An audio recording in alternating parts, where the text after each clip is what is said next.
Hello everyone, আমি সকাল সকাল ঘুম থেকে উঠে বাড়ির সব কাজকর্ম সেরে নিয়ে এখন রেডি হয়ে গেছি, যাব একটু মন্দিরে। সেই মতো বাড়ির সামনে থেকে অটোতে উঠে গেলাম আর এখন চলে এসেছি একটা ফুলের দোকানে। এখান থেকে কিছু ফুল, বেলপাতা আর একটা বানিয়ে নেব লঙ্কা লেবুর চেন আমাদের পার্লারের জন্য। প্রতি সপ্তাহের মঙ্গলবার করে আমি কিংবা তোমাদের দাদা ভাই দুজনের মধ্যে কেউ একজন এসে মায়ের কাছে পুজো দিয়ে যায় আর লঙ্কা লেবুটা পুজো করে নিয়ে যায় আমাদের পার্লারে। যারা ব্যবসা ক্ষেত্রে যুক্ত রয়েছে তারা তো অবশ্যই জানবে লঙ্কা লেবুটা পাল্টানো প্রতি সপ্তাহে কতটা জরুরি।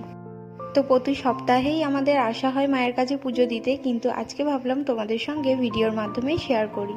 তো ফুল দোকানের ভাইটাকে যেভাবে বলেছিলাম সেইভাবেই সবকিছু গুছিয়ে দিয়েছে, ফুল, বেলপাতা, তারপরে লঙ্কা লেবুর চেনটাকেও সুন্দর করে গেঁথে দিয়েছে। তারপর চলে এসেছি মিষ্টির দোকানে। এখান থেকে মিষ্টি নেব মায়ের কাছে পুজো দেওয়ার জন্য। ধূপ, বাতি, মিষ্টি সবটা এখান থেকে গুছিয়ে নিলাম আর এখন চলে যাচ্ছি মন্দিরে।